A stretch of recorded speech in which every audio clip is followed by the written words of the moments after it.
Ahora parece que algo mejor. Ahora mejor, Mario. Ahora sí. Bueno, es que estoy en el campo y la conexión aquí es muy, muy mala. Ya me imagino, nada, pero bueno, con esto está bien, ¿eh? Se escucha bien, se ve bien. Más o menos tú lo ves, espera, ahí. Sí. Bueno, cuéntame. Bueno, antes que nada, saludos, Mario. Espero que la verdad, desde la última vez que nos vimos, cómo cambia el mundo, ¿eh? ¿Dónde estás? Yo estoy en Madrid, aquí cerca de Aranjuez. ¿No has ido por la tierra? No, me pilló un poquito aquí y bueno, tenía pensado ir ahora a ver si para junio, a ver si ahora el desconfinamiento nos permite un poquito ir, que Bueno, tengo ganas de ir a Ferrol otra vez. nosotros allí estamos en fase uno todo, ¿no? ¿Sí? Todo. Aquí en Sevilla también. Yo estoy en el campo en Sevilla, por eso la conexión es regular, pero también estamos en fase uno. Lo que vaya a pasar el lunes ya no lo sé, pero bueno. Claro, no, pues aquí entre Madrid y Toledo y toda esta zona todavía se quedó en Sí, fase cero, como era de esperar un poquito porque está claro que el núcleo es aquí el centro.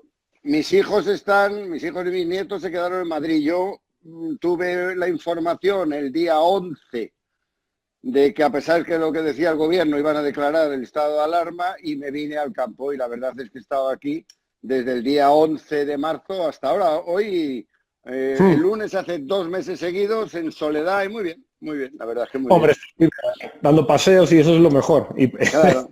Bueno, creo y que por un, haciendo lo que me gusta, que es leer, escribir, estudiar, pensar.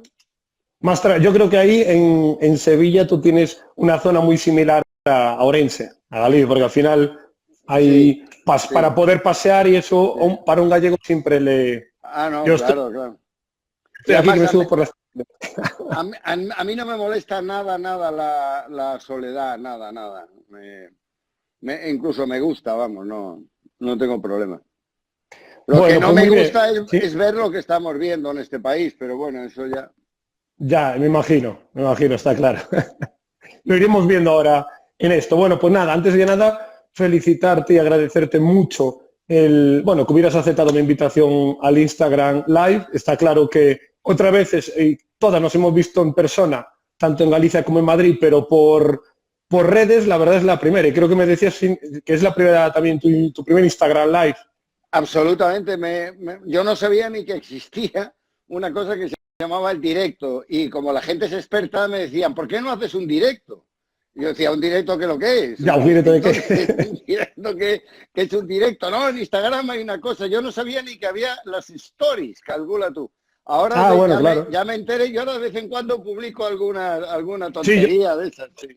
los vídeos te los sigo mucho y dije, joder, pues seguramente la gente ahora agradece mucho. Mira, vamos ahora casi por 300 personas en directo, o sea que la gente Ah, está enganchada ahora mismo en esto. Pues nada, empezamos, como te decía, muchas gracias por la invitación encantado, encantado. y nada, pues llevar un poquito las conversaciones que tuvimos otras veces, pues llevarlas ahora aquí en directo, que creo que a la gente le va a gustar mucho. Más en el confinamiento, pues que creo que si pueden aprender y entretener puede ser de mucho valor en ese Sí, aspecto. por lo menos como una alternativa al aburrimiento, ¿no? Exacto, yo creo una cervecita o un cafecito y dice, pues oye, bebé Alberto y Mario charlando. Ya está. Bueno, pues si quieres empezamos un poquito Lo que tú por digas. por la actualidad de la situación del coronavirus. Más ahora, yo aquí la del coronavirus quiero ver la actualidad o enfocarla por diferentes vías. La económica después y ahora mismo un poco la actual de más sanitaria y el efecto del desconfinamiento. Es decir, ahora sí, hemos venido de una situación que más o menos se comenta que no se podía predecir, eso creo, ya lo hablaremos luego en la parte financiera, porque creo que había unos síntomas ahí claros, pero a nivel sanitario, después de las medidas que se han aplicado, ahora empezamos como mayo-junio, una etapa de desconfinamiento en el cual creo que hay una incertidumbre y una pregunta clave. ¿El desconfinamiento se hará a nivel social de una manera prudente? ¿No será prudente? Y si España está, que ese es para mí el punto a tener en cuenta, si España está capacitada para que, si no se hace de forma correcta, ¿qué ocurre si volvemos para atrás, marcha atrás y tocaran otros 2 meses? Es decir, si está España preparada para eso, la Bueno, vamos a verdad. ver. El coronavirus fue antes que nada un problema sanitario. Este problema sanitario se caracterizaba por una cosa, no teníamos ni idea, y no me refiero a nosotros, que no tenemos por qué tener ni idea, sino que incluso los científicos no conocían este virus y por tanto íbamos tripulando una pandemia más o menos a ciegas, como se ha visto en Italia. Posteriormente se han sabido algunas cosas importantes, como por ejemplo que este virus tiene en su genoma, en su ADN, tiene una serie de elementos que no han podido nacer naturalmente, sino que han tenido que ser introducidos artificialmente, lo cual no necesariamente conduce a una conspiración. Tampoco sabíamos cómo funcionaba desde el punto de vista médico y los italianos han ido dándose cuenta de que lo que se aplicaba al principio no es exactamente lo que ahora se está aplicando. Se han encontrado una serie de medicamentos que parece que funcionan mientras que otros médicos los rechazaban. En definitiva, el tema sanitario está envuelto en una nebulosa. Al día de hoy, incluso, hay médicos que te dicen que el confinamiento no era estrictamente necesario y que desde luego era estrictamente necesario haber puesto ya el próximo día a todo el mundo en libertad en España. Lo cual demuestra que estamos y seguimos navegando a ciegas. Y yo ahí, ¿qué quieres que diga? ¿Y tú qué quieres que diga? No sabemos cómo funciona desde el punto de vista sanitario. Tenemos miedo porque lo único que sí sabemos seguro es que han muerto 40.000 personas. Y hay gente que me dice, mire usted, es que de la gripe mueren más. Bueno, si yo no digo que de la gripe muera más o muera menos. Aquí han muerto 40.000 personas y esto me parece un tema serio, ¿no? Entonces,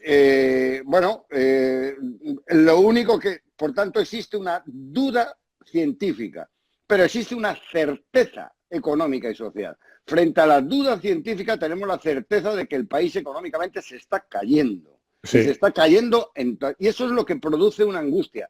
Madre de mi vida. O sea, no tengo claro desde el punto de vista científico si lo estoy haciendo bien, pero tengo claro que esto se lleva por delante una economía como la española y ahora hablaremos más en profundidad.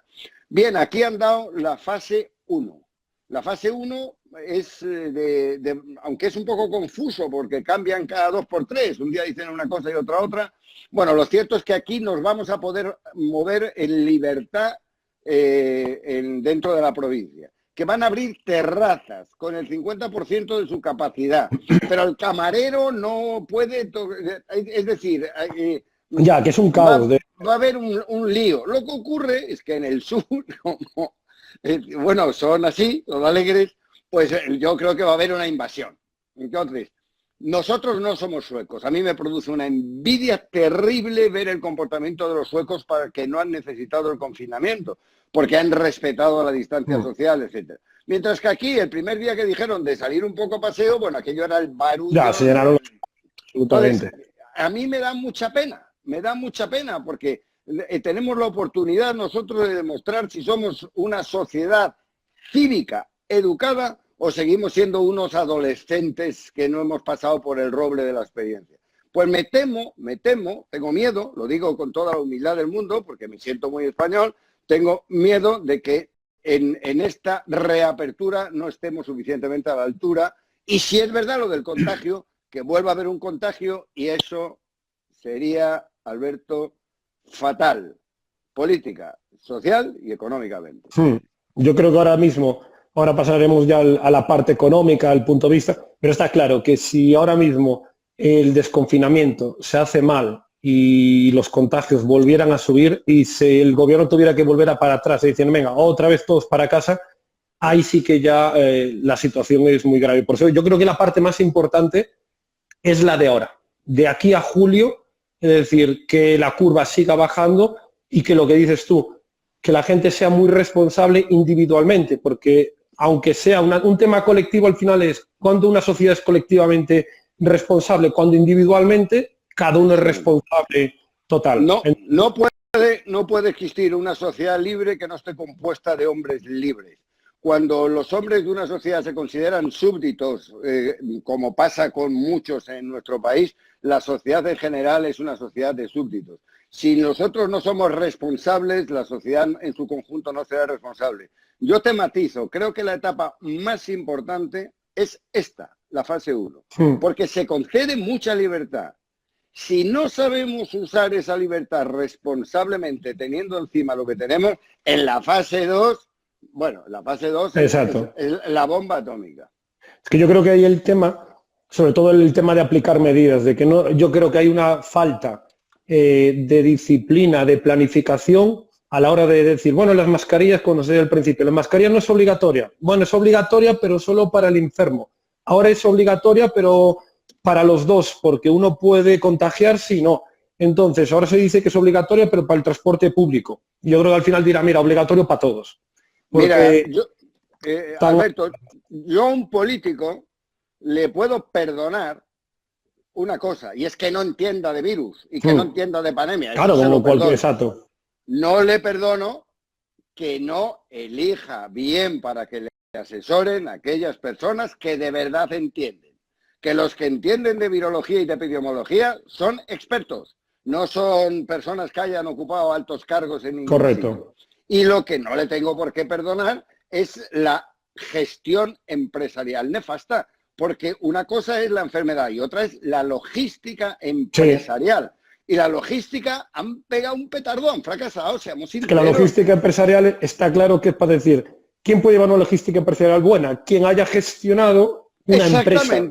Pero y no puede ser político. ¿Qué es lo que hubiera hecho yo si hubiera sido presidente? Pues hombre, haber dicho, no entiendo de medicina. A ver, ¿quién es el mejor?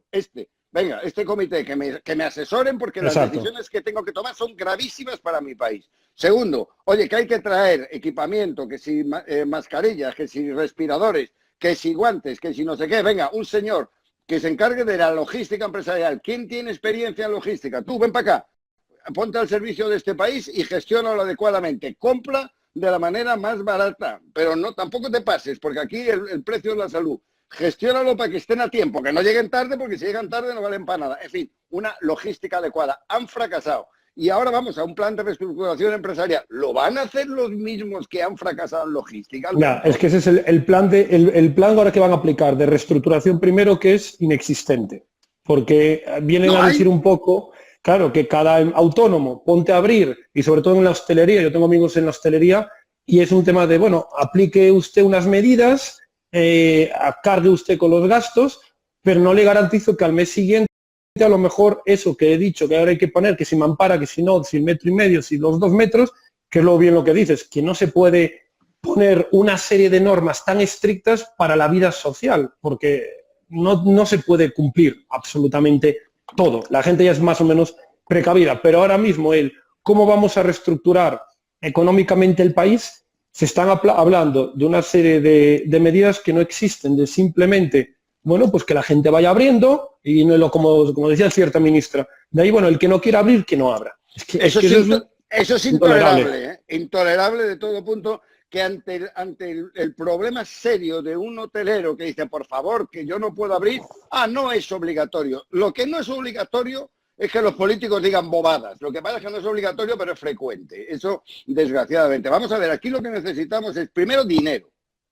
Lo tenemos ya, hoy decían que del medio nos van a dar 25.000 millones, pero por Dios de mi vida. Pero ¿saben de lo que estamos hablando? De una caída del 9% de un Producto Interior Bruto que es superior al billón. ¿Pero de qué me están hablando? En segundo lugar, si me lo van a dar en préstamos, me van a hipotecar mucho tiempo.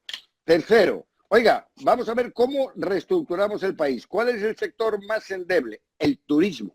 ¿Por qué? Porque es el más afectado sociológica y comercialmente y el que más peso tiene en nuestra economía. Un plan específico para el turismo que se compone de dinero. En segundo lugar, quiero a los empresarios turísticos reunidos, a los tour operadores reunidos. Señores, vamos a ver, ¿cómo pulsan ustedes el mercado? ¿Cuánto dinero necesitamos? ¿Qué campaña hacemos? ¿Cómo recuperamos? En definitiva, un planteamiento empresarial. Pero es que si no hay un planteamiento empresarial para hacer empresa, ¿qué va a haber, Alberto? ¿Qué va a haber? Correcto, totalmente de acuerdo, Mario. Además, en el tema del crecimiento económico, lo que decíamos, sale el primer trimestre del año, en torno al -5. Se espera, que siempre digo yo, el clave va a ser el que venga en el segundo trimestre. Porque el primer trimestre del año, enero y febrero, no fue afectado por el coronavirus. Marzo fue afectado más o menos mediados, cuando se decretó el estado. Exacto. Y ahí quedó con un -5 y pico. El segundo trimestre, y esto es lo que comento muchas veces a mis alumnos, el tema a nivel financiero, el segundo trimestre es abril totalmente afectado. Mayo prácticamente el 70% afectado. Más. O sea, y junio vamos a poner, siendo benevolentes, el 50. Es decir, que el PIB negativo que va a salir en julio, que va a decretar ya oficialmente la recesión española, va a ser brutal.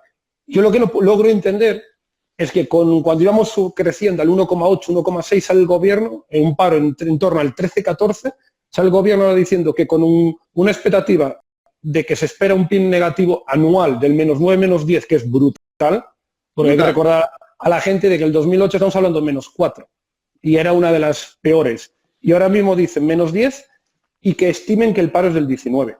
Yo creo que el paro vamos a romper el 30%, pero porque el miedo ya no es un tema de que el confinamiento es cierro demanda, realmente, y abro el confinamiento, la demanda no va a subir, que ese es el problema que están interpretando. Verás, Alberto, es que no entienden, y lo digo con todos los respetos que eso merece, no entienden. La crisis del año 2008 fue una crisis financiera. Correcto, el problema de esa crisis es que los bancos habían perdido, regalado o tirado el dinero. Les faltaba dinero. ¿Cómo se arregla la crisis de un banco en un día? Poniendo dinero encima de la mesa. ¿Qué se hizo? Se puso dinero a funcionar.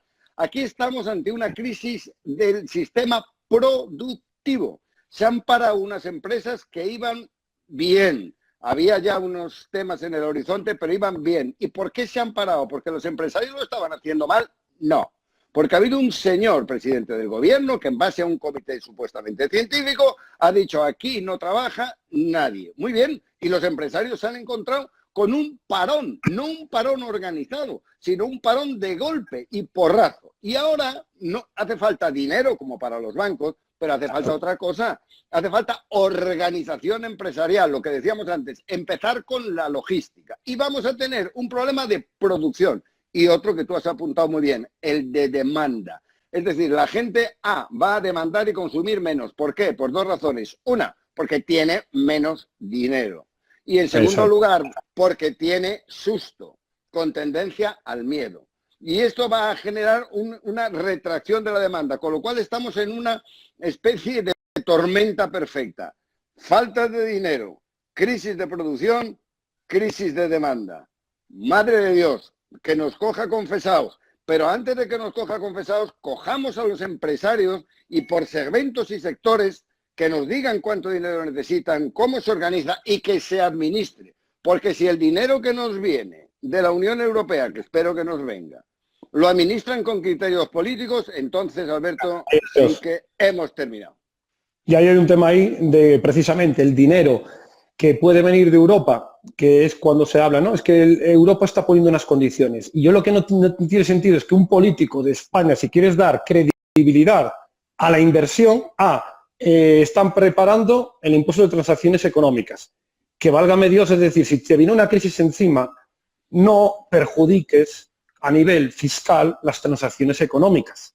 Porque dicen, no, es que van a ser solo de las empresas de las 60 de mayor capitalización bursátil, lo cual me está diciendo que las 35 del IBEX vamos a penalizar la inversión y yo estoy intentando generar ahí, de alguna manera, confianza. Y luego, segundo, que obviamente los préstamos que pueda hacer Europa van a ser con unas condiciones que España, si no va a cumplir, obviamente, porque sistemáticamente un país incumple el déficit presupuestario como si fuera una ley de la naturaleza, en eso, o vas a Europa y te ponen unas condiciones, o B, buscan dinero, es decir, si no puedo subir, bajo. ¿Dónde bajo? Al autónomo. Que fue un poco lo que aprovecharon de cobrar las cuotas de autónomos de marzo con el país cerrado y luego salir al día siguiente diciendo, bueno, vamos a pensarnos un poco la demora. Para mí eso fue un fallo gravísimo. El cobrar a los autónomos cuando por ley estás poniendo que no pueden salir, pero le cobras igual la cuota, cuando ahí debería ser automáticamente marzo, abril, eliminamos la cuota, mayo y junio, vamos a ver si la diferimos, porque si una persona no cobra, al menos no le obligues a que aumente su gasto. Ya, Alberto, pero eso es importante, pero es que el problema desgraciadamente es más global. Es decir,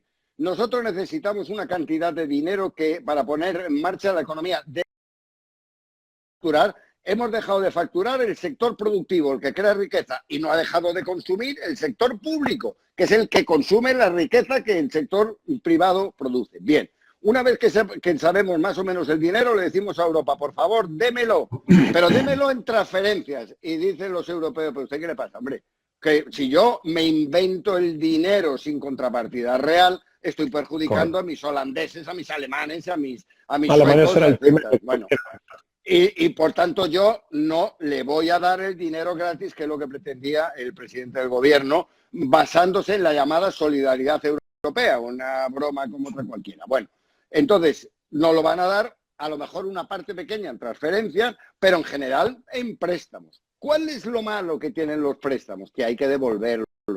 Y el acreedor quiere estar garantizado de que se van a devolver. ¿Y cómo se garantiza? De dos maneras. A, oiga, ¿qué ingresos tiene usted, sector público? A ver qué impuestos pone. B, ¿qué gastos tiene usted, sector público? Porque la diferencia entre una cosa y otra es lo que me va a dar a mí la posibilidad de que usted me pague. Entonces, es lógico que nos aprieten en el gasto, porque en España, y esto es trágico, el gasto público en demasiadas partidas, si se quitaran de en medio esas partidas, ese dinero que no tiene lógica económica aplicado al sector privado sería una ayuda inestimable. Vamos a ver, ¿qué hacemos regalando nosotros 100 y pico millones a la fundación de Bill Gates para la investigación de una vacuna? Que a lo mejor 150 millones es la recaudación de los autónomos, pero de verdad, ¿qué nos está pasando? Hay un manejo de los fondos públicos, Alberto, con una alegría. Entonces, Europa no va a consentir la alegría. Ahí. El tema es que aparte de ser un gasto ineficiente, es que es un gasto con intereses de fondo que al final obviamente es difícil que si un país, y ahora mismo el gobierno, no tiene en cuenta esto y no hay una planificación de en qué se va a gastar y de forma correcta, va a ser complicado. Porque yo creo que lo que tienen en cuenta, o creen, y es lo que me preocupa, es que después del desconfinamiento se supone, o creen que, como digo, que la demanda se va a incorporar a enero.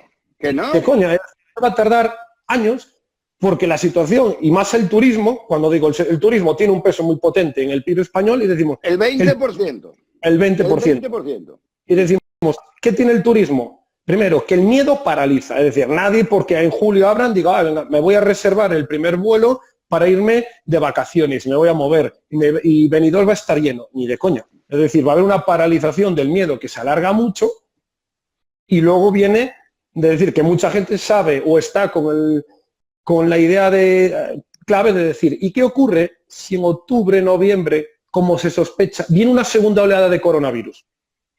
Porque ahí va a haber una idea de decir, bueno, ¿qué ocurre económicamente? Mira, todo lo que pueda ganar lo voy a ahorrar, aquí no haya ningún tipo de capricho y obviamente la demanda va a estar aquí y la oferta va a tener que ir adaptándose y entonces la clave aquí es activar esto. Pero que tenemos, que te lo he dicho antes, Alberto, tenemos una crisis de oferta porque no vamos a ser capaces de producir lo mismo que producíamos en tiempo y una crisis de demanda porque el consumidor no va a demandar lo mismo. Todos los estados están ahora mismo pensando en lo que saben, que es fórmulas tributarias de sacar dinero del sector privado, en vez de decir voy a dar dinero público para que el sector privado gane dinero, que ya ganaré yo, hombre, que ya ganaré yo. Alemania, me han dicho, pero hay un problema constitucional, que está pensando en un impuesto sobre los bienes inmuebles para financiar, porque los alemanes tienen esa obsesión de no tener déficit presupuestario que no han tenido nunca. Ahora pueden tener unos 100 y pico mil millones, que bueno, que para ellos es como buf. Nosotros, ya verás, como el sector público, bueno, tú has puesto un ejemplo, recauda las cuotas de los autónomos. Ya verás cómo estará más pensando en ver cómo nos cobra que cómo nos estimula. Y como no nos estimula y como no produzcamos, pero el sector público no produce nada, hombre, si consume de lo que nosotros producimos y le trae por vía de impuestos. Es que es correcto, es decir, lo que no se puede hacer ahora y justo es lo que se está preparando, todo lo contrario es una mayor presión fiscal, saquemos dinero del sector privado, que al fin y al cabo siempre digo, el sector privado es el productivo, el eficiente. ¿Por qué? Porque si el sector privado no funciona, muere. El sector público, de alguna manera, un político puede ser eficiente o no, pero su cobro no va en función de la eficiencia, el sector privado sí.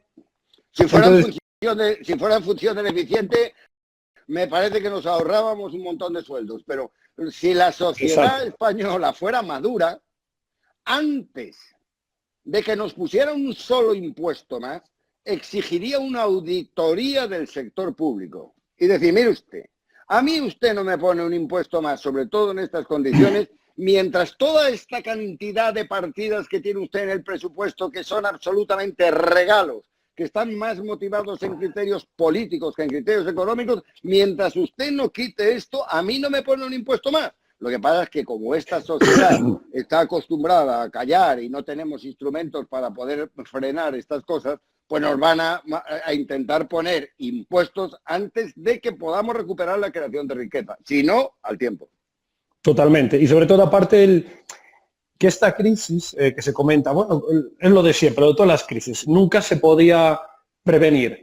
Pero en cierta medida, de hecho, cuando se empezaron a dar los primeros casos en China, a finales de diciembre se hablaba de alguna cosa, en enero se veía, bueno, que era una especie de un poco coña de gripe, en febrero Italia estaba ahí, y yo claro, como tú sabrás que analizo mucho los mercados, hubo un síntoma inequívoco, de hecho yo aproveché un poco el derrumbe que vino en las bolsas entre finales de febrero y la tercera semana de marzo, esas 3-4 semanas clave, debido a que estaba viendo que a la vez subían las bolsas.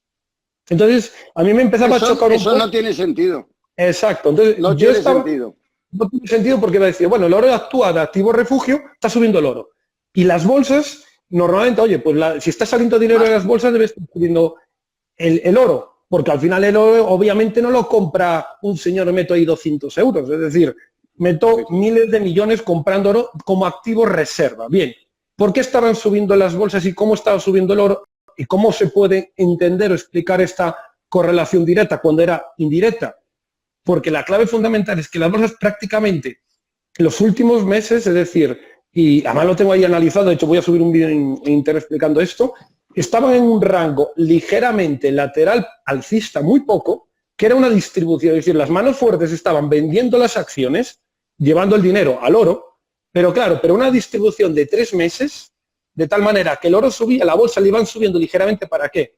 Para conseguir empaquetar todas estas acciones al inversor novato y hay que recordar aquí lo que ocurría en diciembre, enero, con los medios de comunicación hablando, de que el Brexit se había finalizado, no iba a haber ningún problema, y B, que la guerra comercial de Trump con China también había finalizado. De hecho, estaba destacando yo a mis alumnos, decir, cuidado, que nos están vendiendo un inicio del 2020 muy bueno, que no hay ningún problema mundial, y aquí algo choca. Algo choca porque el oro no paraba de subir, y luego, consecuencia, el crack del 2020. Pero yo, Alberto, es que creo que son dos temas. Mira, cuando un virus te ataca al cuerpo humano, el efecto que te produce depende de dos cosas. Una, la potencia del virus. Dos, de cómo estés tú, ¿no? Por tanto, el hacerlo matemáticamente todo es igual cuando el equilibrio inmunológico de un cuerpo es muy diferente al de otro, no. Bueno, pues en los sistemas económicos pasa exactamente lo mismo. ¿Estábamos bien antes del virus? No. Absoluto. El sistema financiero estaba tocadísimo porque no ha salido todavía de la situación del 2008.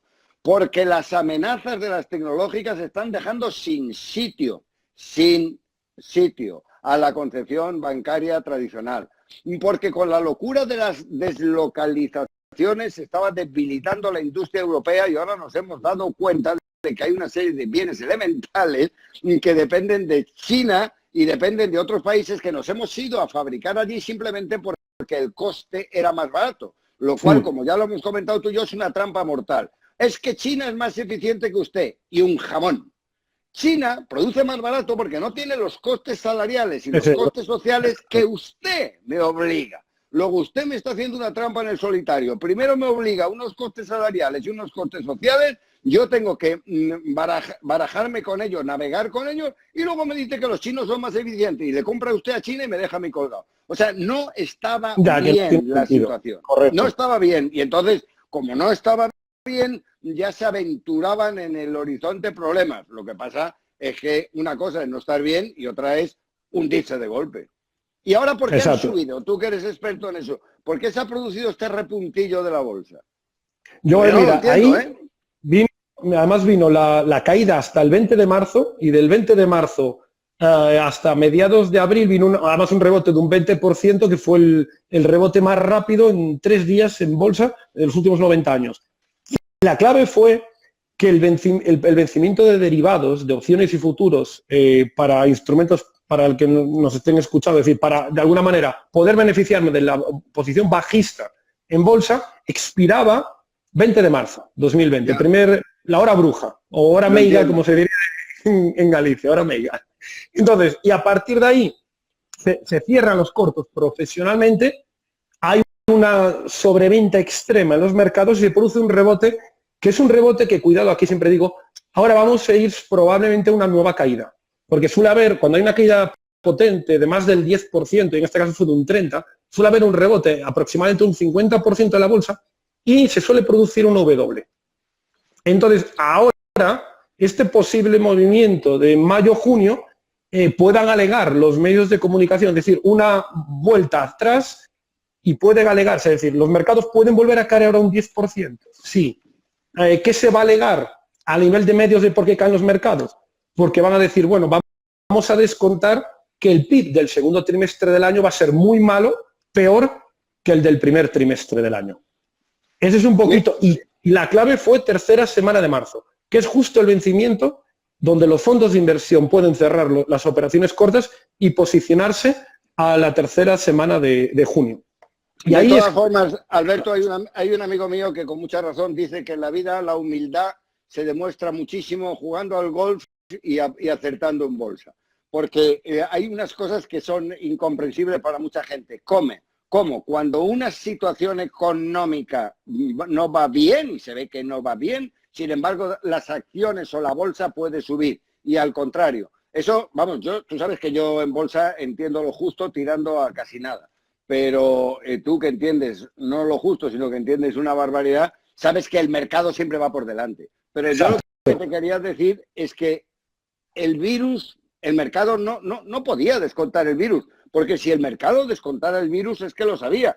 Y si lo sabía, entonces me voy a preocupar. Ya hay una parte, exacto, la parte financiera, yo comentara el pasado año que esperaba una caída de Wall Street del 25%. Lo comentara por junio de 2019 para el 2020, pero un poco simplemente por corrección en Wall Street. ¿Qué ocurre?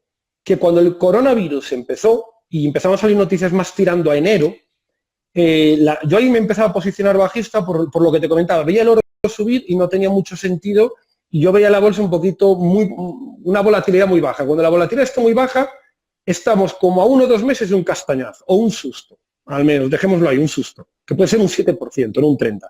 ¿Qué ocurre? La segunda quincena de enero, del 15 al 30 de enero, se desplomó el DAX alemán un 10%, alegando contagios en Italia, que empezaba. Y ahí realmente se estaba preparando como digo, la gran ola, porque el mercado estaba en enero, ya la tercera y cuarta semana cayendo un 10% Alemania, y estaban alegando coronavirus. ¿Qué ocurría? Claro, los estados estaban como de alguna manera, bueno, eso es una gripe. Y a mí me empezaba pero Alberto, una cosa es cuando se manifiesta y otra cosa es cuando se genera. Es decir, una vez que se manifiestan contagios, entonces evidentemente la reacción es lógica. Mi pregunta es, conozco una persona que está en Nueva York en el mes de octubre-noviembre.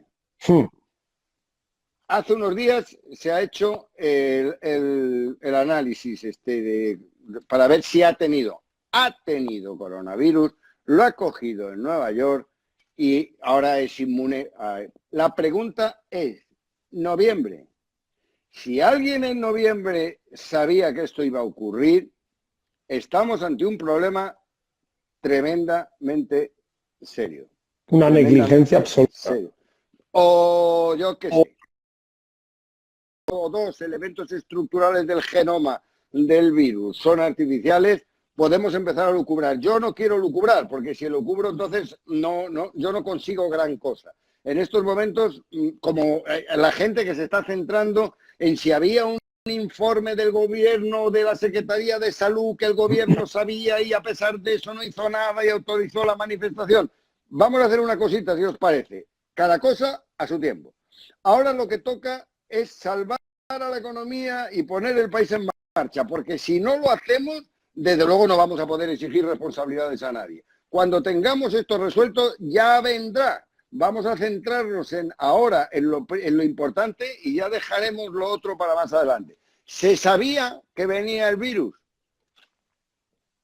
Yo creo ahí, siempre digo, los mercados, al final, y como bien sabrás, Mario, es la cosa más inteligente del mundo. Es decir, el dinero es lo más asustadizo y va por un lado por otro.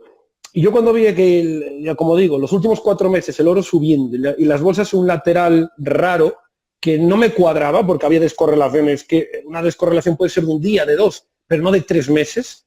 Y la secuencia que era, y en enero, ese pequeño susto que había en los mercados y volviéndolo a recuperar, que es un patrón que se repitió en el 2008. Igual, aquí viene que había un tema de decir, bueno, va a venir una corrección en bolsa, por A o por B, por lo que sea, pueden salir porque es el Donald Trump con China por la guerra comercial o por un virus que puede paralizar cierta medida el turismo, que era un poco, de hecho había publicado un vídeo en enero justamente eso, advirtiendo que podía paralizar un poco el turismo, que esto podría repercutir una caída en bolsa, porque había síntomas financieros muy claros. Ahora, cuando tuve verdaderamente miedo y respeto, el día exactamente, eran las 4 de la mañana de un 9 de marzo de este año, el lunes o el día después de la manifestación del 8M aquí en Madrid. Había ido con mi pareja de una vuelta, bueno, me acosté, dormí y me desperté a esa hora, cogí el móvil, abrí y cuando vi un menos 10% en Wall Street, en el DAX alemán, en IBEX, es decir, que las preaperturas de los futuros estaba todo el mundo cayendo un 10, ahí automáticamente vi que esto era grave. Es decir, pero justamente era grave de que nos habían dicho días atrás de que eso no ocurría nada. Yo estaba bajista diciendo, bueno, yo espero algo, pero ya, no esperaba la violencia. El que te lo digan los políticos españoles, si hay algo que no se creen, los mercados no se creen a los políticos por definición, en algunos casos por obligación, no se los creen por obligación. El problema es que además de esa demanda perfecta, de esa tormenta perfecta entre crisis de demanda y crisis de oferta, la gente ahora lo que quiere es liquidez. Lo que tiene es una obsesión por la liquidez, porque no sabe qué va a pasar con el sector inmobiliario. De hecho, se está parando las inversiones en el sector inmobiliario. Correcto. No sabe qué va a ocurrir con su empresa, no sabe incluso tal. Y al mismo tiempo que quiere la liquidez, no sabe dónde guardarla. Porque también le da miedo el corralito, porque hay gente que dice, ¿usted cree que va a venir un corralito? Yo digo, hombre, vamos a ver. Y de momento estamos en la Unión Europea, se están haciendo las cosas, no se están haciendo bien porque ya tenía que haber, pero vamos, yo veo, me hablas de un rescate en el sentido de que nos controle la Unión Europea, lo veo, pero que tampoco, vamos a ver, que es que no hay que decir, estos son unos canallas, un momentito, vamos a ver, ¿nos prestan el dinero o no nos lo prestan? Si no nos lo prestan, ¿me cuentas qué hacemos? ¿Nos vamos al mercado de deuda? No podemos. ¿Por qué no podemos? Porque tenemos un déficit superior al que deberíamos de tener. Y segundo, Correcto. Porque no nos compran. ¿Y por qué no nos compran? Porque no se fían que les paguemos. Pues entonces, la Unión Europea, si nos presta, hombre, lo que querrás comprobar que le vamos a controlar el dinero, hombre, por favor. Eso es lo lógico. O quieren aplicar el Padre Nuestro ese de perdona nuestras deudas como nosotros perdonamos a nuestros deudores. Ahí no se perdona un deudor ni vestido torero, hombre. Los llaman de los hombres de negro, que es para cuando me preguntaban amigos míos, oye, ¿qué es eso de los hombres de negro? Me parece un poco de Matrix y tal. Digo, joder, si tú le dejas dinero a alguien, no te... oye, ¿a quién le voy a dejar a ver si me lo devuelve? Digo, sí, eso es normal. Pues es eso, es decir, si se lo van a dejar al gobierno, al final va a ser un rescate financiero, que le ponga el nombre que quiera, pero es un rescate financiero, obviamente va a decir, mire, España, si yo le dejo dinero a usted, le voy a poner unas condiciones para al menos tener la fiabilidad que me lo devuelva. Obviamente. Mira, no hay en estos momentos, creo yo, con prudencia, ninguna posibilidad de hacer un diagnóstico certero de cuándo vamos realmente a recuperar, no digo nuestra vida, que esto ya lo de la nueva normalidad y tal, esto es otro asunto del que un día hablamos, sino cuándo vamos a recuperar económicamente. ¿Por qué? Porque hay unos intangibles que se convierten en incertidumbres. ¿Cómo nos vamos a comportar tú y yo? Más o menos lo sabemos. ¿Cómo se va a comportar el extranjero respecto del turismo español? No lo sabemos. ¿Cómo se va a comportar el consumidor respecto de los artículos de consumo? ¿Se va a retraer? ¿Va a querer guardar dinero? ¿Va a moverse? ¿No se va a mover? Es decir, ahí hay un factor mental, psicológico, porque la gente sale de esto, Alberto, con miedo. Sí. Con miedo. Y el miedo aguanta mucho más que la confianza, siempre. Y como encima me salen noticias de que si el siguiente virus es más peligroso, más peligroso, no sé lo que, más contagioso, pero si ya aquí, bueno, la gente dice, ahí va 10, o sea que me he librado de esta, pero viene otra peor. Yo a veces tengo miedo de una cosa, y voy a ser muy sincero. El miedo conviene a determinados políticos. Porque cuando tienen miedo, te agarras a lo que sea. Te importa menos la libertad, te importa menos la privacidad, te importa menos la intimidad, te importa sobrevivir. Y si te dicen, mire usted, vamos... Entonces, el miedo permite unos posicionamientos autoritarios que en circunstancias de bonanza no serían posibles. A mí lo que me da miedo es que alguien esté jugando con el miedo. Ya, el miedo ya desde la Edad Media se usó siempre, claro. De ahí empezaba el impuesto, hay que pagar esto porque si no la salvación, cuidado que si uno es malo en esto, entonces de alguna manera va perdiendo usted libertad, pero yo se lo pago, ya se lo pagaré post vida. Entonces, pero de alguna manera ese mensaje, es decir, la gente, somos seres humanos, entonces el miedo siempre es un factor que se utiliza, obviamente, mucho. Y el miedo de decir, bueno, vamos a controlar tal, y es lo que dices tú, que muchas veces el estado de alarma se usa, espero que se use más por el bien sanitario y no por el bien político de intereses, obviamente de aprovechar. Pero bien político aquí no hay, porque vamos a ver, la sociedad eso también sí que te lo digo, lo que va a salir de aquí, hay muchos gurús, están opinando, ¿saben? Bueno, muy bien. Hay unos que dicen, nunca nada volverá a ser como antes. ¿Por qué? Porque en los tiempos de catástrofes se incrementa la solidaridad. Ah, la pregunta, eso es verdad, pero es duradera. Es duradera. Mira que Europa ha tenido una guerra así y otra no todos los días. Nos hemos peleado con los franceses, holandeses, con todos los ingleses. Y después de tantas guerras, el sentimiento que había cuando llegó el virus era de solidaridad o era de un individualismo recalcitrante donde no querías... pues, luego, cientos de millones de muertos en guerras europeas no han servido para que el individuo de hoy sea un individuo solidario. Ahora sí, ahora has descubierto al vecino, has salido al balcón a cantar, has no sé qué, te han ayudado. Sobre todo has descubierto que te ayudan a ti. Pero bueno, eso es aparte. Pero cuando pase esto... el vecino lo mismo vuelve a ser un coñazo y yo voy a lo mío y pues, crear un sentimiento de solidaridad en una sociedad individualista y con la raza de fondo que tenemos, que es la española, complicada, Alberto, complicada. Yo no creo que va a cambiar tanto y que de la noche a la mañana nos vamos a convertir en unos meditadores zen donde aspiraremos a una solidaridad compartida en un entorno que no. Ya, es una situación un poco, está claro, para una hipótesis así total. Y eso es al fin y al cabo ahora otro enfoque que íbamos a darle a esta charla, que es lo de el cambio social ahora que va a suponer el coronavirus, tanto a nivel emprendimiento, a nivel social, porque al fin y al cabo ahora el hecho de, bueno, voy al gimnasio, me voy el fin de semana al estadio de fútbol, voy a emprender, ¿ahora qué hago? Entonces ahora mismo se está viendo.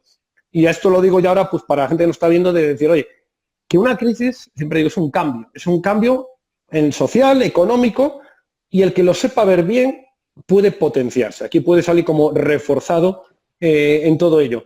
Y es verdad que ahora, por ejemplo, está saliendo una corriente.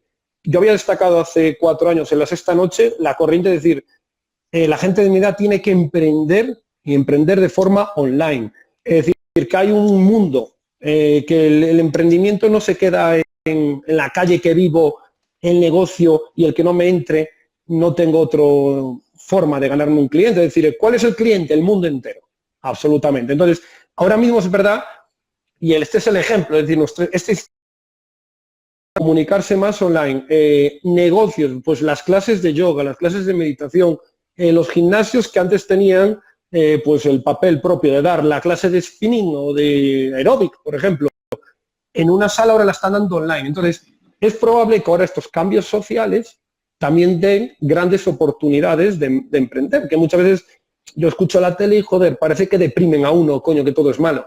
Y es para decir, no, no es malo, es decir, es un cambio. Y en ese cambio hay que entender para dónde va. Mira, ¿la culpa la tiene el virus? No. Esos cambios se veían venir. Yo di una conferencia en Tenerife en noviembre, diciembre del año pasado, en donde estuve hablando precisamente de todas las amenazas que ya están en el entorno y que los empresarios no se pueden negar a ver. Concretamente hablé de las amenazas en el sistema financiero, pero bueno, hay muchas otras que afectan al sector industrial, etcétera. ¿Qué es lo que ha hecho el virus? Acelerar. Exacto, Acelerar. Lo que ya estaba, porque evidentemente había trabajos, ¿cómo se llaman los trabajos que no son presenciales? Y todo telemáticos. Bueno, pues los telemáticos, que se llamen así. Pues eso ya se hacía. Lo único que ocurre, y por eso teníamos una experiencia, y por eso lo hemos podido hacer, porque ya se estaba haciendo. Claro. Y el virus los ha acelerado y ha hecho otra cosa importante.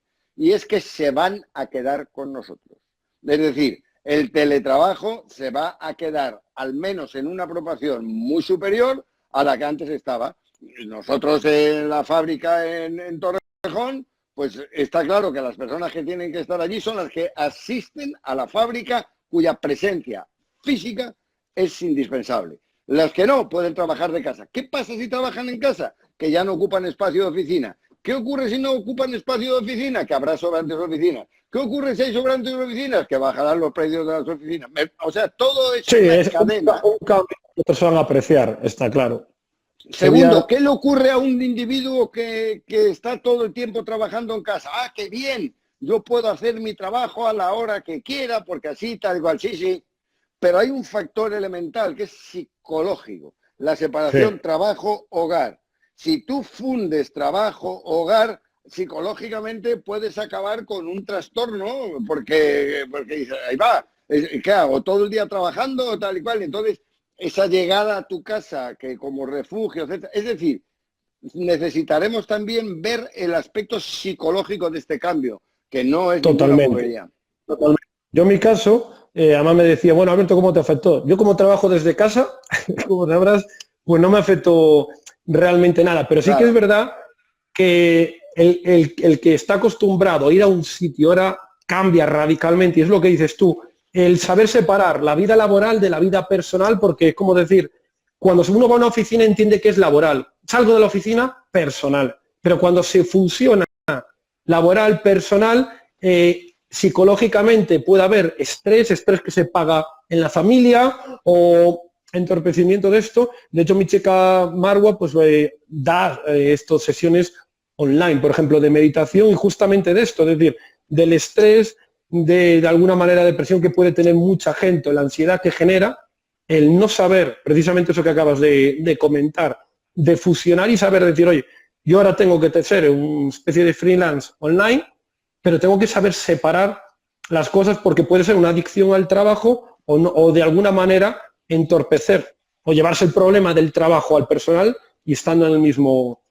Mira, yo te pongo el ejemplo mío. Yo llego aquí, estoy en el campo, y estoy solo, porque yo estoy solo. Veo 5 minutos a la hora de comer a la persona que me hace la comida y 5 minutos a la hora de cenar a la persona que me hace la comida. Yo, como toda la vida me he levantado, a las 5 de la mañana suelo estar aquí en el despacho. Como en 10 minutos y vuelvo aquí al despacho. Luego, bueno, me doy un paseo, pero me doy un paseo más que nada pues, por airearme y tal y cual. Sí. Bueno, y luego, después de cenar, a las 9:30, 10, ya he cenado, ya estoy otra vez aquí. Y totalmente solo. A mí nunca me ha importado la soledad, sino todo lo contrario. Pero llega un momento en que dices, oye, algo, ¿no? Ver a alguien, aunque solo sea...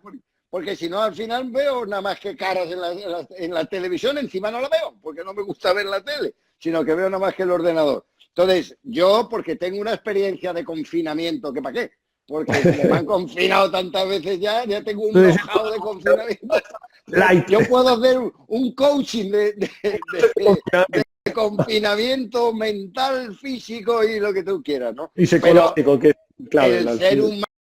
El ser humano necesita desarrollarse integralmente. No puede tener solo una faceta. Una amiga mía me decía que es una chica que le encanta la soledad, leer, no sé qué, que está en el norte, confinada y tal y cual, y es la persona amante de la soledad. Llega un momento que dice, mira, una cosa es porque quiera y otra porque me obliguen. Me decía, claro, estoy harta del confinamiento ya, harta. Pero no harta como algunos de porque no en los bares de copas, no sé qué, sino harta porque es un desarrollo que no es integral del ser humano. Una pata, es decir, a mí me pasó, yo cuando me inicié así hace años, un poquito ya pues con 20 y tantos, sí que es verdad que tuve un problema de que me enfocaba al trabajar en muchas horas, demasiadas. Y entonces ya prácticamente era desde que te despertabas hasta que te acostabas, era comer y medio ya trabajar, y finalizabas y trabajar.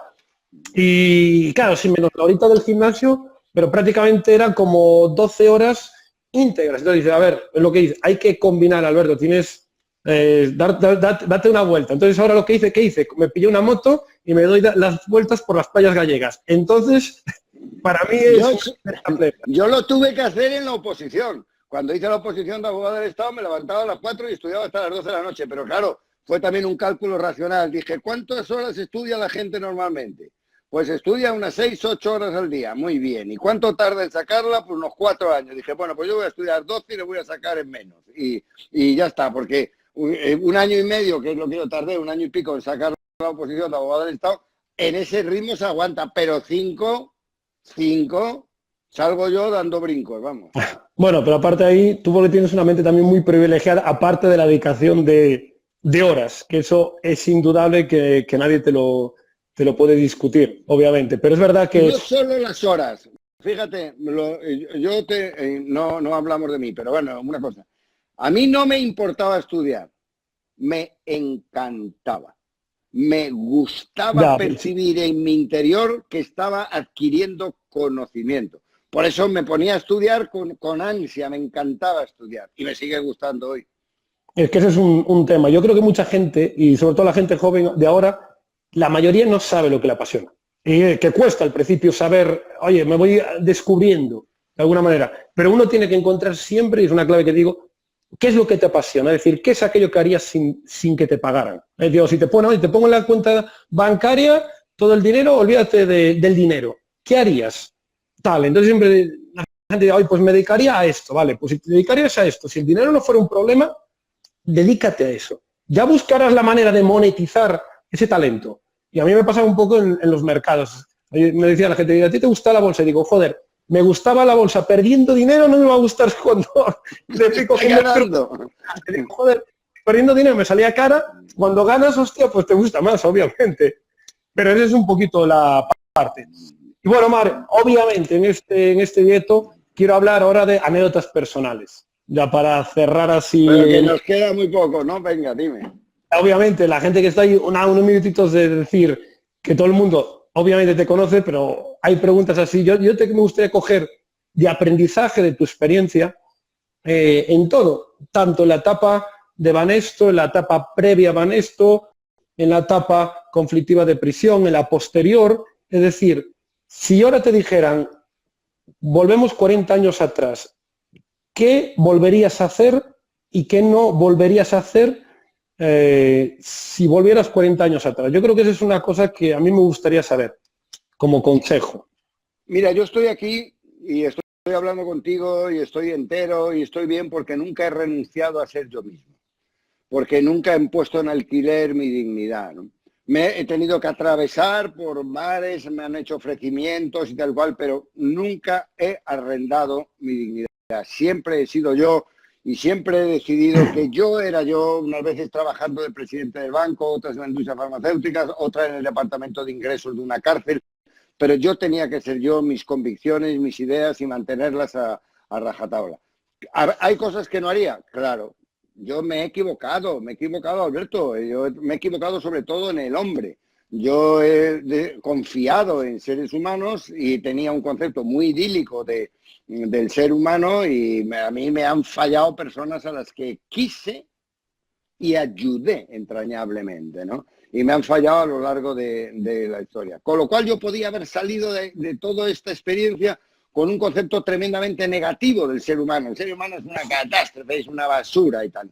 Pues no, porque frente a gente que engaña, que miente, yo me he encontrado con personas que son gigantes en alma, gigantes, capaces de renuncia. Entonces, cuando te encuentras con un gigante, lo que piensas es en los gigantes y no te dejas llevar por los pigmeos. O sea, cuando una persona es coherente consigo mismo, eso la vida se lo retribuye y se lo paga. Y hoy estoy yo con mis hijos, con mis amigos, mis nietos no, porque mis nietos no se enteran todavía, pero con mis hijos y mis amigos que han visto la trayectoria, que saben que nunca he dicho A si no era A, encantado de la vida y sobre todo, que no está mal, feliz conmigo mismo.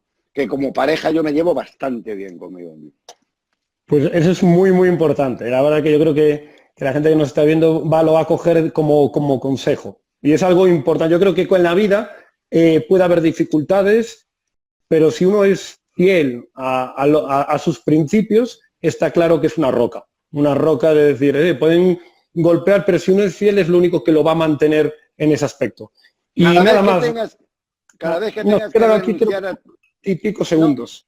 No, sí, Vale, cada vez que tengas que renunciar